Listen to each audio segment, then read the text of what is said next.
الحمد لله الحنان المنان الذي خلق الإنسان وعلمه البيان والصلاة والسلام على رسوله سيد الإنس والجان وعلى آله وأصحابه ذوي الخير والإحسان أما بعد فأعوذ بالله من الشيطان الرجيم بسم الله الرحمن الرحيم ولا تهنوا ولا تحزنوا وأنتم الأعلون إن كنتم مؤمنين صدق الله مولانا العظيم وبلغنا رسوله النبي الأمين المتين المختار الكريم ونحن على ذلك من الشاهدين والشاكرين والحمد لله رب العالمين۔ بارگاہ رسالت معاب صلی اللہ علیہ وسلم میں درود پاک کا ہدیہ پیش کریں۔ اللہم صلی علی سیدنا و مولانا محمد معدن الجود والکرم وآلہ واصحابہ الکرام وابنہ الکریم وبارک وسلم صلاة دائمة سرمدا ابدا۔ مرد حق باطل کے آگے مات کھا سکتا نہیں، مرد حق باطل کے آگے مات کھا سکتا نہیں، سر کٹا سکتا ہے لیکن سر جھکا سکتا نہیں۔ میرے عزیزوں،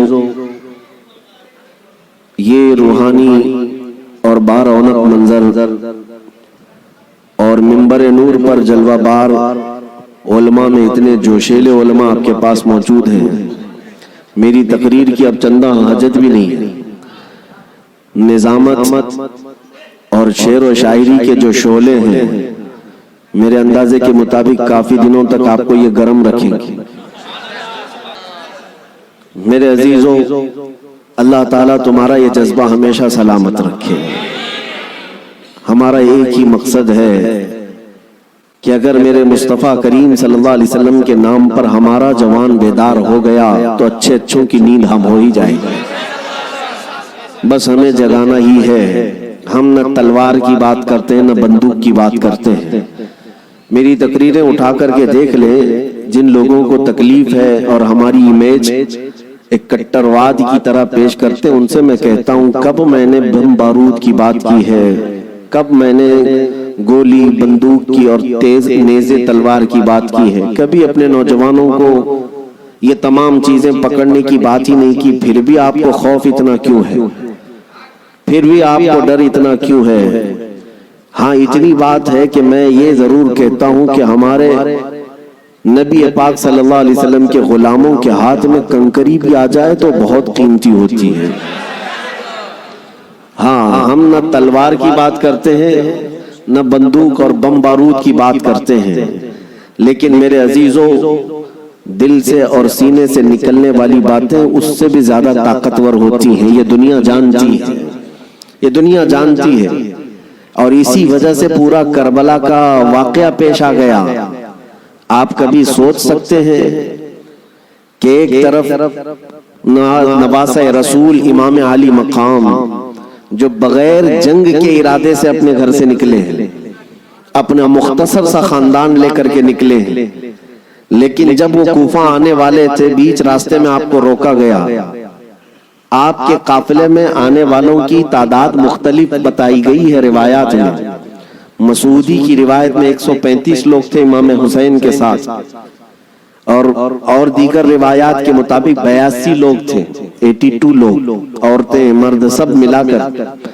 شہید ہونے والوں کی تعداد 72 ہے، لیکن 72 ہو کہ 82 ہو کہ 135 ہو، ان کا راستہ روکنے کے لیے پہلے 1000 کا لشکر آیا، پھر اس کے بعد 4000 کا لشکر آیا، پھر اس کے بعد کل ملا کر 22000 کا لشکر آیا۔ یہ کون سا کمپیر کر کے تو دیکھیں، ایک آدمی کو روکنے کے لیے 2 ہوتے، 3 ہوتے، 4 ہوتے۔ 80 لوگوں کو روکنے کے لیے اگر 22000 لوگ لگتے ہیں تو عقل آج بھی تسلیم نہیں کر پاتی۔ نوجوانوں، تصور کرو، کیا آپ کے زمانے میں بھی، ہم تو 1400 سال پہلے کی طاقت نہیں رکھتے، کمزور ہو گئے، آپ کے زمانے میں بھی آپ سے اگر کہا جائے کیا 80 لوگوں کو روکنے کے لیے کتنے لوگوں کی ضرورت پیش آئے گی؟ آپ کہیں گے زیادہ سے زیادہ 800 لوگ، اور بھی اگر آپ کے اندر شدت ہے تو بولیں گے 8000 لوگ، لیکن یہ 22000 کی تعداد سمجھ میں نہیں آتی۔ یہ آپ کو آج بھی سمجھنے کی ضرورت ہے کہ دشمن کے اور باطل کے خیمے میں اہل حق کا رعب کتنا ہوتا ہے، اہل حق کا خوف کتنا ہوتا ہے۔ 1400 سال سے یہی نیم چلا رہا ہے، یہی دستور چلا رہا ہے، حق جماعت تھوڑی ہوتی ہے اور کفر کی طاقت بہت زیادہ ہوتی ہے، لیکن پھر بھی اہل حق کے دل میں خوف نہیں ہوتا کہ ہم 80 ہیں، بلکہ خوف انہی 22,000 کے دل میں ہی ہوتا ہے۔ آج بھی ہم دیکھ رہے ہیں الحمدللہ ہماری تعداد کم ہے، ہمیں آج مائنورٹی کہا جاتا ہے، ہمیں آج مائنورٹی کہا جاتا ہے۔ ہمارا حال تو یہ ہے کہ ہمارے پاس کچھ بھی نہیں، اسلحہ نہیں، بم بارود نہیں، طاقت نہیں، ہمارے تو نوجوان ڈپارٹمنٹ میں بھی نہیں، عہدوں پر بھی نہیں۔ ارے ہمارا حال تو یہ ہے کہ ہم حکومت کے تخت تک بھی نہیں پہنچ پاتے۔ ہمارا حال تو یہ ہے کہ سیاست میں ہماری کوئی نمائندگی نہیں، اور جو کچھ پہنچ بھی گئے بیچارے وہ کسی اور کی جھولی میں گر گئے۔ ہمارے پاس کیا ہے؟ مذہب اور ملت میرے مصطفیٰ کے ناموس کی نمائندگی کرنے والا کون ہے؟ اکا دکا ہو سکتا ہے، لیکن یہی مائنورٹی ہو، اقلیت کی تعداد ہی ہے، ہمارے پاس کچھ بھی نہیں ہے۔ پھر میں پوچھتا ہوں یہ ٹی وی میں 24 گھنٹے صرف مسلمان ہی کیوں نظر آتے ہیں؟ میڈیا ان کا ہاٹ ایشو اگر آج کے زمانے کا ہے، کچھ بھی ہو، مسجد ہوگا، برقع ہوگا، داڑھی ہوگی، ٹوپی ہوگی، ہم ان سے پوچھتے ہیں میاں یہ تو بہت تھوڑے سے ہیں ہندوستان میں، ان کی حیثیت یہ ہے کہ پڑھے لکھے بھی زیادہ نہیں ہیں، عہدوں پر بھی زیادہ نہیں ہیں، سیاست میں بھی نہیں ہیں، لیکن پھر ٹیلی ویژن میں کیوں زیادہ ہیں، ٹی وی میں نیوز میں یہ زیادہ کیوں ہیں؟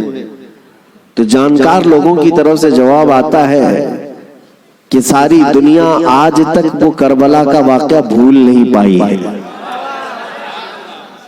کربلا کا واقعہ بھول نہیں پائی، اس لیے کہ آج بھی ان کو ایسا لگتا ہے کہ اگر ایک بھی غلام حسین کھڑا ہو گیا تو پھر چاہے مقابل میں کروڑوں ہی کیوں نہ ہو، خطرہ اسی ایک سے ہی نظر آتا ہے۔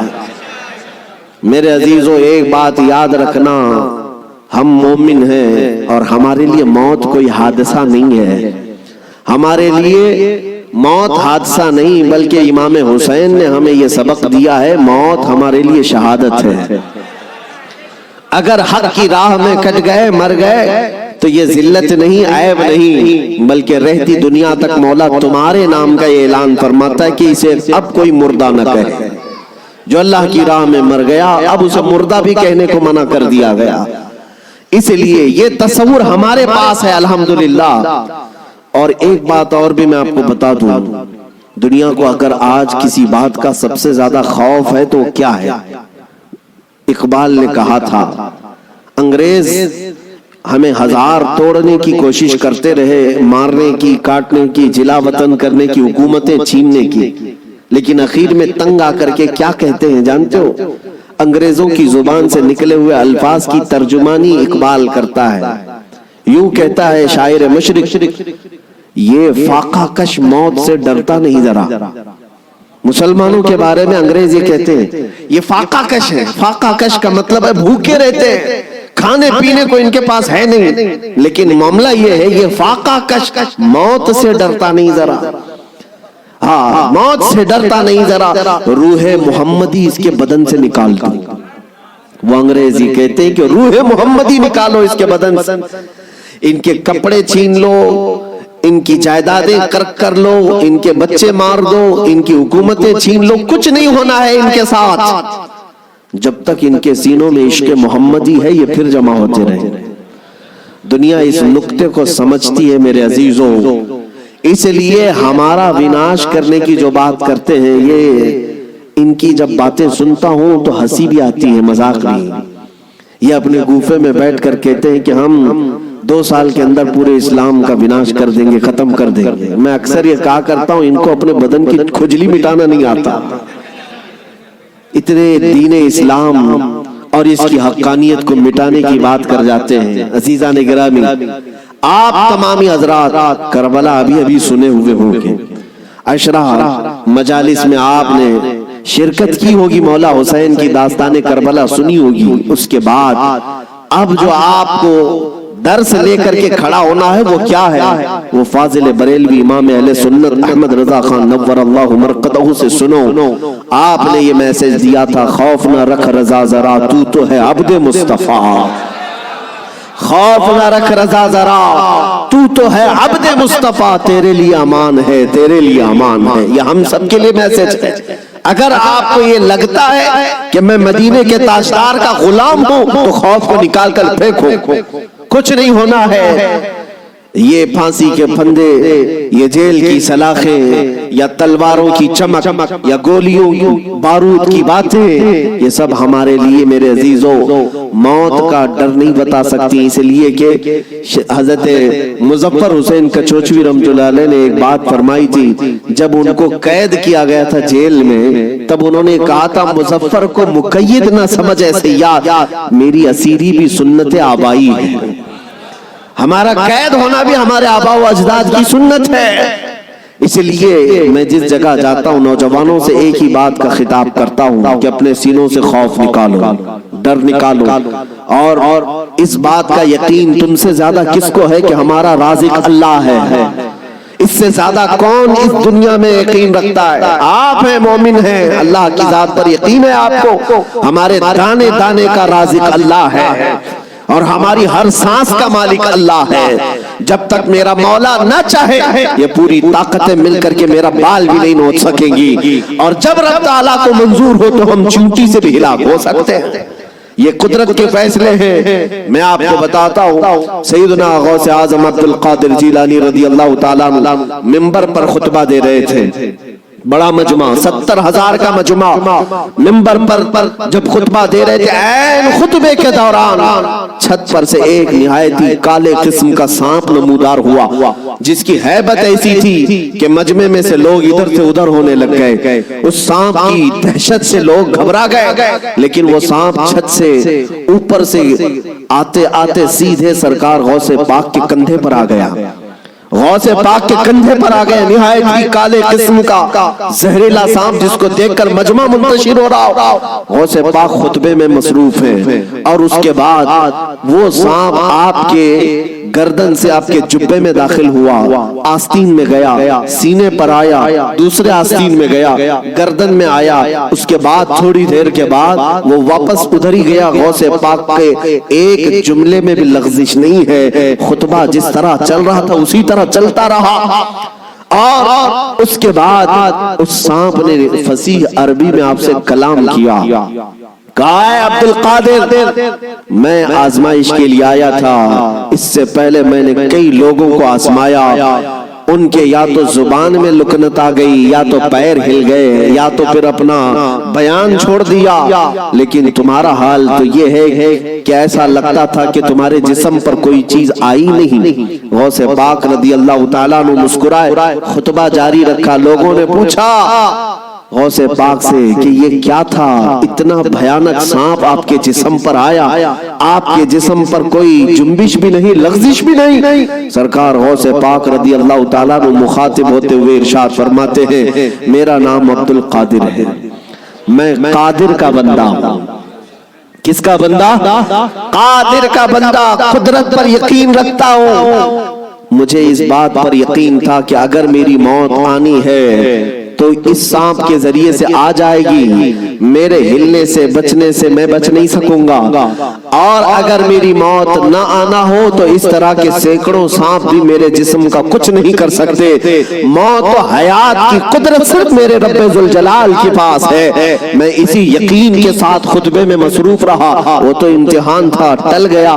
عزیزان گرامی وقار، اس بات کا میں آج آپ کو اعلان کرنا چاہتا ہوں، اگر آپ قادری سلسلے سے بیعت ہیں تو غوث پاک کی اس استقامت پر قربان جاؤ۔ آج اس طرح کے زہریلے سانپ اگر تمہارے ارد گرد آ بھی جائیں، تمہیں اس بات کا یقین رکھنا ہے، موت و حیات کا مالک میرا پروردگار ہے، موت و حیات کی قدرت میرے رب ذوالجلال کے پاس ہے۔ اور یہ یقین میں آپ سے کہتا ہوں کہ غوث پاک کے مقام تک تو نہیں پہنچ سکتے، لیکن واقعہ عرض کرنے کا مقصد یہ ہے کہ ہم قادری غلام ہیں، ہیں قادری کتے ہیں، ان کی نسبت سے اگر ہمارے سینے میں تھوڑا بہت بھی اگر شجاعت کا جذبہ آ جائے تو میں سمجھتا ہوں کہ میرے عزیزو آج اس روئے زمین کا منظر ہی بدل جائے گا۔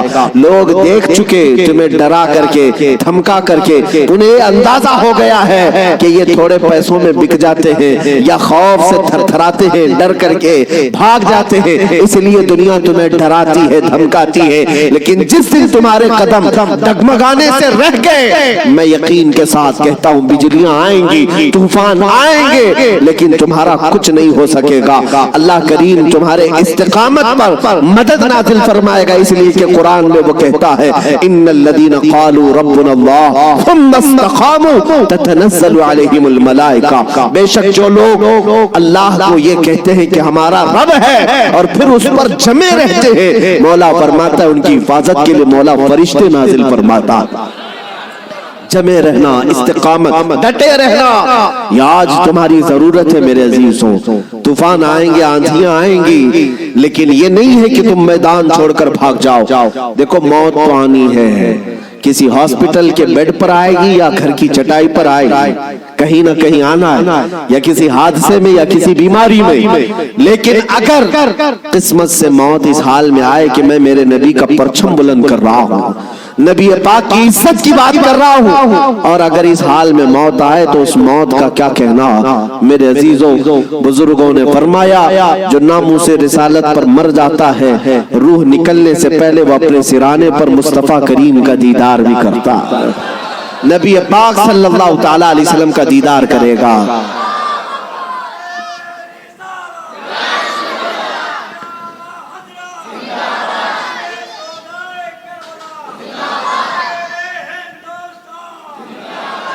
آج میں آپ کے سامنے دو چند جھلکیاں بتاؤں گا، واقعات کربلا تفصیل سے بیان کرنے کا موقع نہیں ہے، آپ نے 10 روزہ مجالس میں تفصیل سے سن لیا ہوگا، دو چند ان کی جھلکیاں واقعات کربلا۔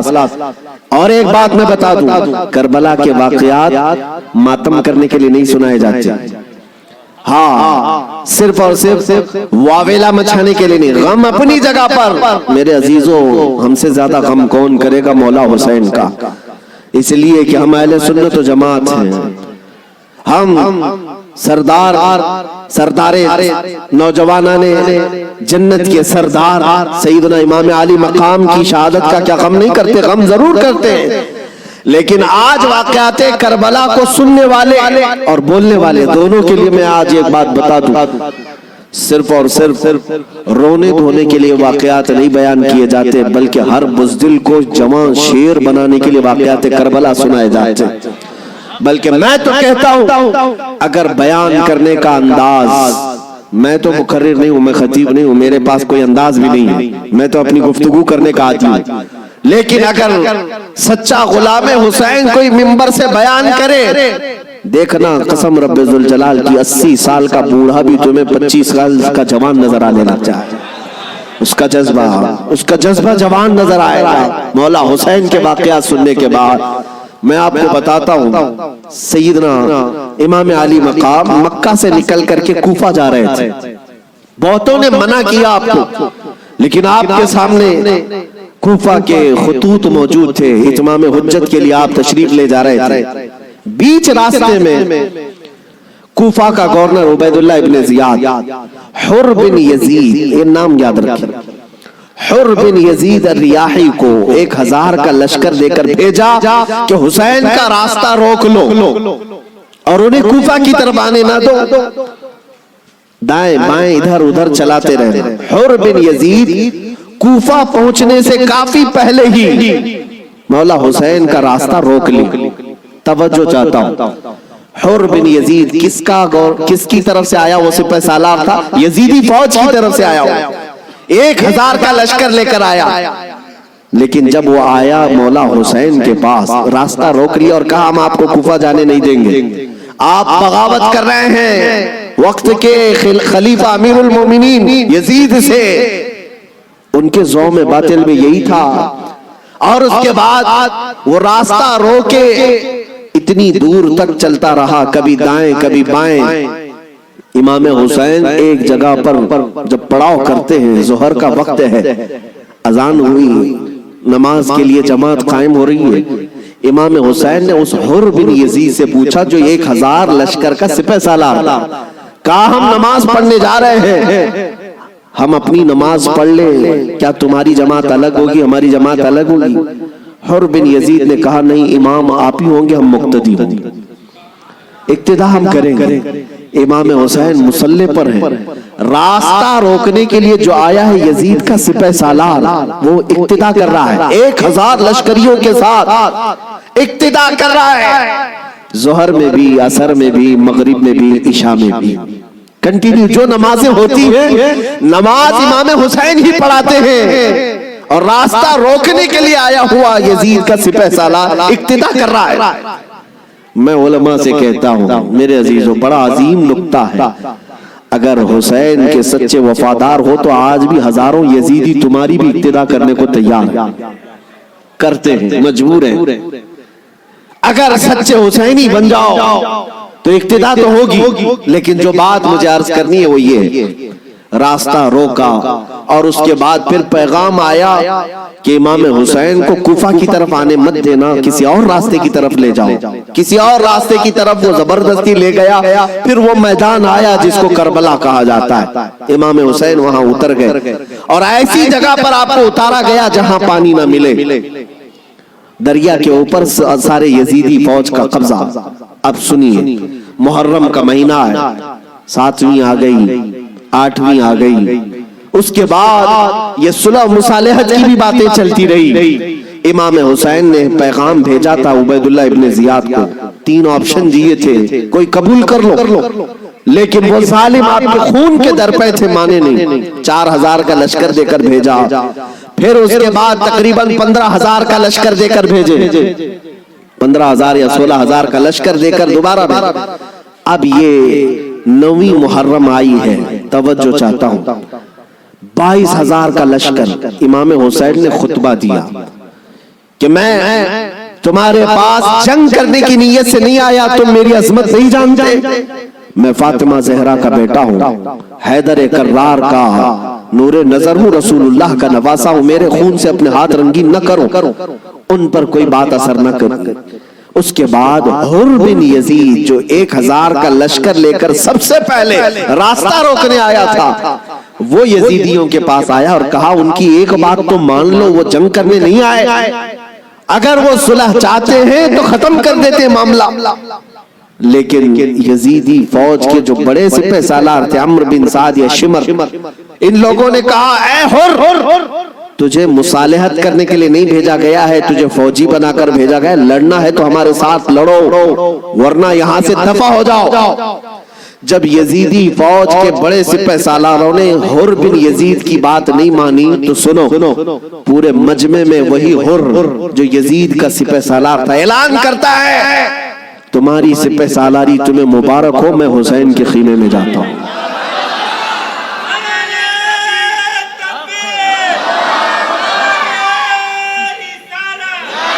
توجہ, حر بن یزید نے کہا مجھے اب نظر آ رہا ہے کہ حق اور حقانیت حسین کے خیمے کی طرف ہے, مجھے جانے. ان لوگوں نے کہا تم جا سکتے ہو. حر بن یزید کو پتا تھا حسین کے ساتھ جانے کا کیا انجام ہو سکتا ہے. 22000 کا لشکر جرار ہے اور ادھر صرف 80-82 لوگ ہیں. ایسے وقت میں ایک چھوٹی جماعت کا ساتھ کون دے سکتا ہے جہاں بھاری بھرکم لشکر سامنے موجود ہو. میرے عزیزوں, ایک چھوٹی جماعت کا ساتھ صرف وہی دے سکتا ہے جس کے سینے کو مولا ہدایت کے لیے کھول دیتا ہے. میں نے دیکھا ہے مصیبتوں کے وقت کون ہمارے ساتھ کھڑا ہوتا ہے. لوگوں کی نظروں میں بہت بڑی بڑی حکومتیں ہوتی ہیں, ارے بہت سارے لوگ تو ڈر جاتے ان کے ساتھ کھڑے ہو جائیں, فوٹو میں آ جائیں گے تو کل کیس ہمارے اوپر بھی ہو جائے گا. میرے عزیزوں, میں اپنی بات نہیں کرتا, لیکن ایک بات ضرور ہے, حق جماعت اگر اقلیت میں بھی کیوں نہ ہو, اللہ کی مدد آج یا کل اسی کے ساتھ ہوگی. اگرچہ آج وہ مظلوم نظر آئے لیکن اللہ تعالیٰ غالب فرمائے گا. حسین اعظم کے پاس حر بن یزید آ گئے. جس بات کی طرف میں تمہیں لے جا رہا ہوں اس کے لیے اتنا لمبا واقعہ بیان کرنا پڑا. جو اصل لب لباب ہے، جو خلاصہ ہے اس واقعے کا، وہ ابھی عنقریب بیان کرتا ہوں. نوجوانوں توجہ سے سنو، توجہ. حسین ابن علی رضی اللہ تعالیٰ عنہ کے پاس آ گیا حر بن یزید، قدموں میں گرا، کہا مولا مجھے معاف فرما لے، میں نے راستہ روکا آپ کا، میں آپ کو مجبور کیا اس میدان میں آنے کے لیے، لیکن میں آپ کے ساتھ اب اس وقت تک رہوں گا جب تک میری آخری سانس نہ آ جائے، میں آپ کی حمایت میں لڑوں گا. امام حسین نے اس سے کہا حر کہ میں نے تجھے معاف کر دیا، لیکن جا تو اپنے بیوی بچوں کے ساتھ، میری اس چھوٹی جماعت کے ساتھ رہے گا تو جان کا خطرہ ہے. حر بن یزید نے کہا میں نے جو راستے میں آپ کے ساتھ کیا اس کا کفارہ جان دینے سے بھی میں سمجھتا ہوں ادا نہ ہو پائے، اس لیے میں آخری سانس تک آپ کے ساتھ رہوں گا. رہا ساتھ میں. 10ویں محرم آ گئی. اب جو بیان کرنا ہے توجہ سے. جانتے ہیں صبح نکارہ بجا، طبل بجے، ادھر جنگ کی ابتدا ہوئی. یزیدیوں کی طرف سے عمرو بن سعد نے پہلا تیر چلایا اور اعلان کیا کہ ہم حسین ابن علی کے ساتھ جنگ شروع کر چکے ہیں.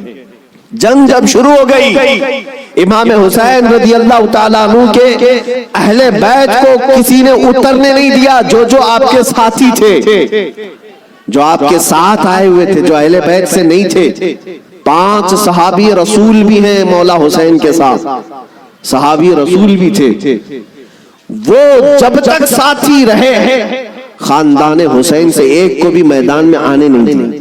اور جانتے ہیں اس میدان کربلا میں پہلے اترنے والا کون تھا؟ وہی حر بن یزید. اور کس کی جانب سے؟ امام حسین کی طرف سے.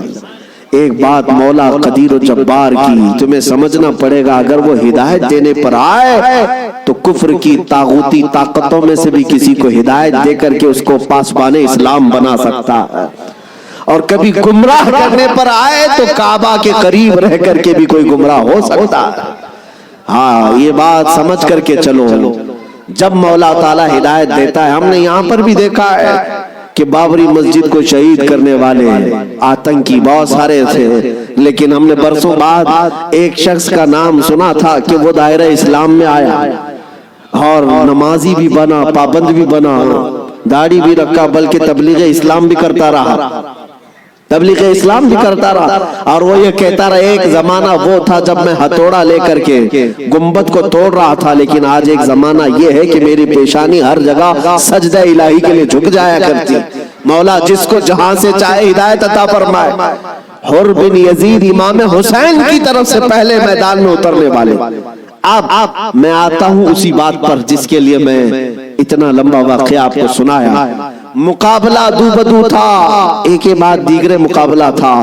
حر بن یزید جب گھوڑے پر سوار ہو کر مقابلے کے لیے آیا تو یزیدیوں کی طرف سے پہلوان آتے رہے، سپاہی آتے رہے، مقابلہ کرتے رہے. یہ تنہا حر بن یزید کا مقابلہ صبح سے لے کر کے دوپہر تک چلتا رہا. باقی بہت سارے مقابلے ہوئے، تھوڑی دیر کے بعد سب جام شہادت نوش کرتے رہے یہ زوال کے بعد. لیکن حر بن یزید کا مقابلہ صبح سے چلتا رہا. اور میں نے جب تاریخ میں یہ بات پڑھی تو مجھے حیرت ہوئی کہ تنہا حر بن یزید اکیلے گھوڑے پر آیا اور یزیدیوں سے ایک کے بعد دیگرے لڑتا رہا.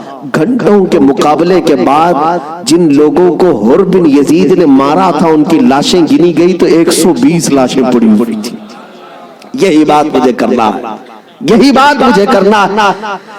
تنہا ایک حسینی 120 کو مار گرا سکتا ہے کربلا کے میدان میں. تم صرف یہ سنتے ہو کہ حسین اعظم کے بچے شہید ہو گئے، لیکن حسینیوں نے جن کو کاٹا ہے وہ کیوں نہیں سنتے؟ وہ کم نہیں تھے، بہتوں کو فنا فی النار کیا.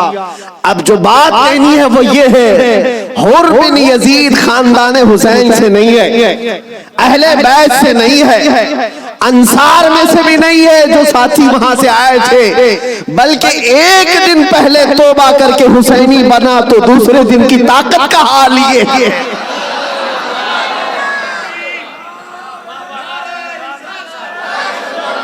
اب بات سمجھ میں آ گئی.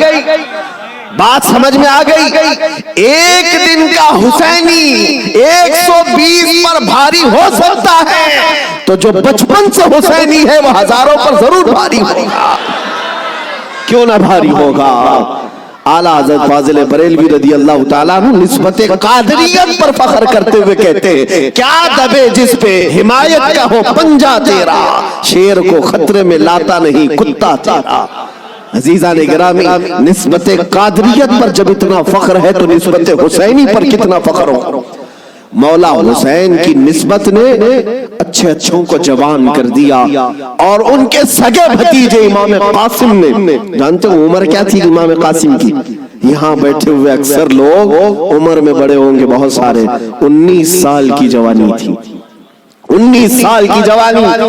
تاریخ نگاروں نے لکھا ہے امام قاسم جب گھوڑے پر بیٹھ کر کے آئے تھے تو یزیدی خیمے میں ایسی کھلبلی مچی، لوگ یہ کہتے تھے کہ قاسم بن حسن، امام حسن کے بڑے بیٹے امام قاسم، میں نے یہ بھی روایت پڑھی، امام قاسم جب گھوڑے پر سے پہلو بدلتے تھے، پہلو بدلنے، گھوڑے پر ادھر سے ادھر اس طرح پہلو بدلنا، تو یزیدی خیمے کے لوگ کہتے ہیں جب قاسم بن حسن گھوڑے پر پہلو بدلتے تھے تو ایسا لگتا تھا کہ بجلی چمک رہی ہے، بجلی چمک رہی ہے۔ یہ خوف سینوں میں ہزاروں کے ہونے کے باوجود کس نے طاری کیا؟ میرے عزیزو، وہ رب ذوالجلال ہے، غالب حکمت والا، جس نے قرآن میں فرمایا وَلَا تَهِنُوا وَلَا تَحْزَنُوا وَأَنْتُمُ الْأَعْلَوْنَ إِن كُنتُم مُؤْمِنِينَ، تم گھبراؤ مت، پریشان مت ہو، مولا فرماتا تم ہی غالب رہو گے اگر تم سچے ایمان والے ہو،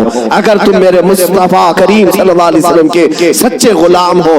لوگ تو صرف کربلا کے میدان میں یہ دیکھتے ہیں کہ امام حسین کی شہادت ہو گئی، علی اصغر کی شہادت ہو گئی، علی اکبر کی شہادت ہو گئی، عباس علمبردار کی شہادت ہو گئی، یہ شہادتیں اپنی جگہ پر، لیکن اگر کمپیریزن میں میں اگر بتاؤں کس نے کتنوں کو مارا تھا، کس نے کتنوں کو زخمی کیا تھا، تو پھر تمہیں پتہ چلے گا کہ وہ کٹ کر کے بھی فتح یاب تھے، وہ شہید ہو کر کے بھی فتح یاب تھے، اس لیے کہ یزیدیوں کے پاس بولنے کے لیے منہ نہیں ہے۔ اگر کسی یزیدی کو پوچھے کہ تم کس کے ساتھ لڑنے کے لیے گئے تھے تو یہ کہیں گے 80 لوگوں کے ساتھ۔ کتنے لوگوں کے ساز و سامان کے ساتھ گئے تھے؟ کہیں گے 22,000 کے ساتھ۔